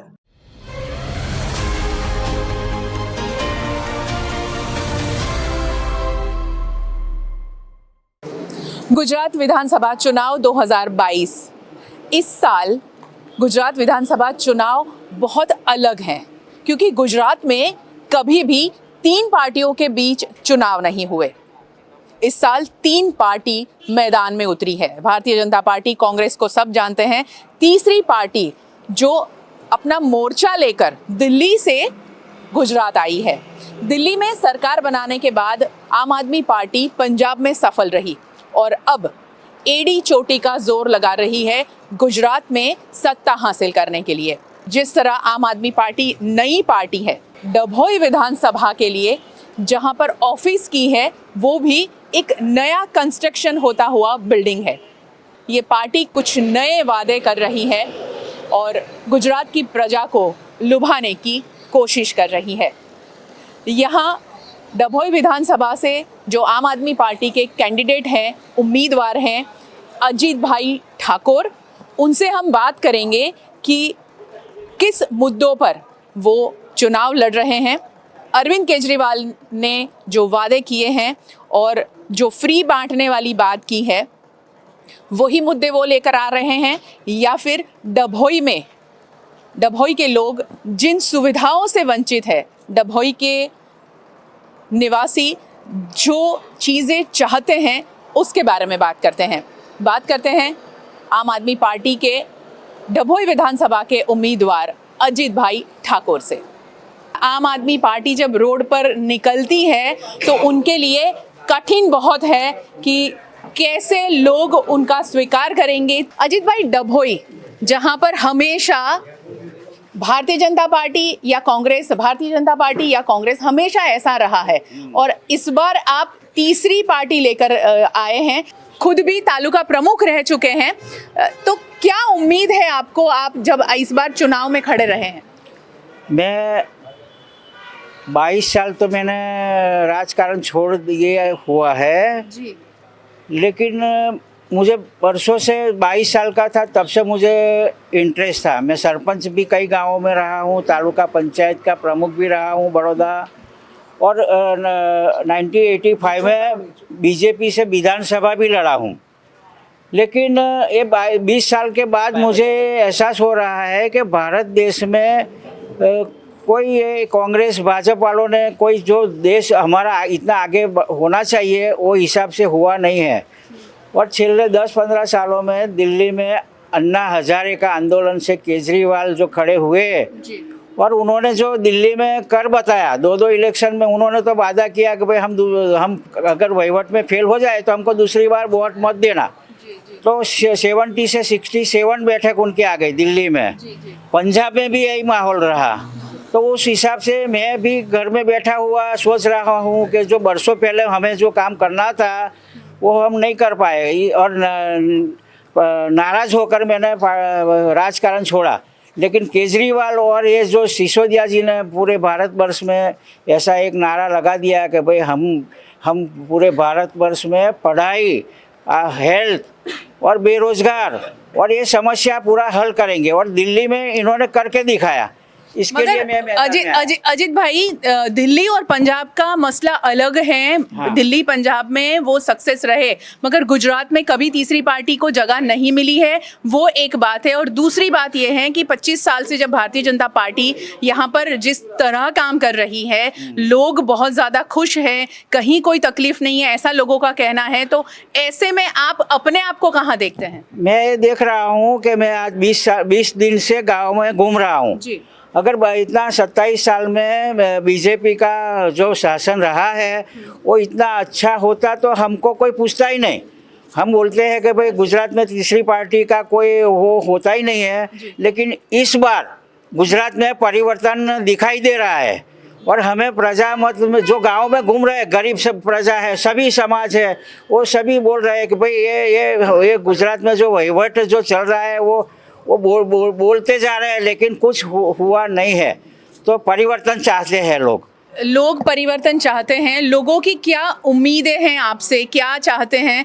किसान क्या चाहता है, बेरोजगार क्या चाहता है? रोजगारी की बात जो यहाँ हो रही है, तो क्या यहाँ डभोई में बेरोजगारी है? किसानों को वो सारी योजनाओं का लाभ मिल रहा है या नहीं मिल रहा है? क्या चाहते हैं लोग आपसे? गाँव में हम घूम रहे हैं, किसान लोग भी बोलते हैं कि भाई ये हमारा खेती उपज का भाव तो बढ़ा ही नहीं है, महंगाई भी इतनी बढ़ गई है, खातरों का भाव भी इतना बढ़ गया है। तो हम आखा साल मेहनत करते हैं तो हमको जो कुछ मुआवजा होना चाहिए वो होता ही नहीं, हम तो कर्जे में डूबे हुए हैं। तो इसीलिए लोग चाहते हैं कि भाई कोई अच्छा वहीवट हो, भ्रष्टाचार नाबूद हो और कोई परिवर्तन हो। तो प्रजा आस घुमा के बैठी है और ये हमारे आम आदमी पार्टी के ऊपर आस लगा के बैठी है कि अगर ये पार्टी आएगी तो कोई नया इतिहास बनेगा। एजुकेशन, हेल्थ और बेरोजगारी, ये 3 मुद्दों पर केजरीवाल बात कर रहे हैं। बिजली फ्री देने की बात कर रहे हैं, जो गुजरात में ऑलरेडी लोगों को मिल रहा है। अच्छी शिक्षा व्यवस्था भी है, अच्छे अस्पताल भी हैं, प्राइवेट हॉस्पिटल तो कितने अच्छे बने हुए हैं। तो यहाँ कहाँ ज़रूरत है ये सब? इसमें एक ही बात है कि प्राइवेट हॉस्पिटल है, प्राइवेट स्कूल है, लेकिन इतना पैसा लोग लाएंगे कहाँ से अपने बच्चों को पढ़ाने के लिए? आज मेरा लड़के का लड़का पढ़ रहा है, उसका 1 लाख रुपया खर्चा है 1 साल का, दूसरा धोरण में पढ़ता है। तो हिसाब से ये बोलते हैं कि भाई गुजरात में हमने शिक्षा का अच्छा है, कहाँ स्कूलों का भी इतना वो नहीं है, लेट्रिन बाथरूम नहीं है, पीने का पानी का वो नहीं है, साफ सफाई नहीं है। तो ये बातें तो बड़ी बड़ी करी है, लेकिन जो नीचे तक छेवाड़ा का मानस जो बोलते हैं कि छिल्ला आदमी को भी वो होना चाहिए, वो कुछ नहीं दिखता है। अगर ऐसा होता तो हमको इतना रिस्पांस नहीं मिलता गाँव में। हम सब जगह घूम रहे हैं। हमने जो गांव में लोगों से बात की, लोगों का ऐसा कहना है कि यहाँ पर खेडूतों को पानी नहीं मिलता है खेती के लिए, इसीलिए वहाँ उनको किसानी में तकलीफ होती है। पाक जो है वो कभी कभी जल भी जाता है। ये बात सच है? आपके सामने ये सब बातें आई क्या? मैं भी किसान हूँ और टाइम से वो जो होना चाहिए पानी का लेवल जो भी है, अगर मार्च महीना में तो ये नर्मदा योजना का पानी आता है तो नहर बंद हो जाती है, तो उस टाइम पे भी तकलीफ पड़ जाती है। और जो बिजली की आप बात कर रहे थे, तो बिजली का बिल अगर जो आता है तो आंखें घूम जाती है। और अभी तो 3 रुपया बढ़ गया है, 6-7 रुपया होता था, अभी 9-10 रुपया हो गया। तो अब ये बिल जब बिल हाथ में आता है तो हम भी परेशान हो जाते हैं। तो ये समस्या सब है, और केजरीवाल ने जो विश्वास दिलाया है उसी आधार के ऊपर ही गुजरात में परिवर्तन आने वाला है। गुजरात में कितनी सीटों की उम्मीद है आप? अब हम तो चाहते हैं कि हमारी मेजोरिटी हो, कि भाई हमारी 90 से ऊपर आ जाए। और प्रजा चाहती है तो ये जो ग्राउंड लेवल पे दिखता है कि अंडर करंट वो चल रहा है, तो लोगों को है कि भाई अब ये बदलाव आने वाला है और सरकार भी बनेगी। और सरकार जो बनी तो जो वादा किया गया है, बिजली का बिल है, हेल्थ है, आज समझो कि दवाखाना में खर्चा जो आ गया तो 5 लाख 10 लाख रुपया लोग कहाँ से लाएंगे। हम मानते हैं कि ये समय हमारे साथ प्रजा का इतना पूरा विश्वास है कि केजरीवाल का सरकार बनेगा गुजरात में। बहुत बहुत शुक्रिया हमसे बात करने के लिए। केजरीवाल जब भी गुजरात दौरे पर आए तभी उन्होंने फ्री सारी चीज़ें बांटने की कोशिश की है। जो उन्होंने दिल्ली में किया है वो यहाँ करने की कोशिश कर रहे हैं, मगर गुजरात के लोग उस बात को एक्सेप्ट करते हैं और फ्री कितना लोग चाहते हैं वो देखना रहेगा। 8 दिसंबर को जब रिजल्ट्स होंगे तब ये नारे आम आदमी पार्टी के लिए होंगे या फिर किसी और पार्टी में ये नारे लगेंगे, वो 8 दिसंबर को तय होगा।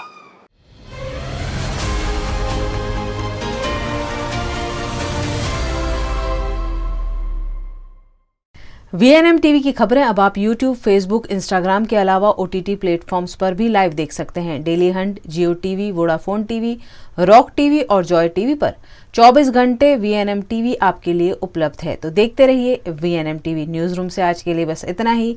देश, दुनिया, शहर, जिले की तमाम खबरों को लेकर हम कल फिर हाजिर होंगे। तब तक के लिए हमें दीजिए इजाजत। नमस्कार।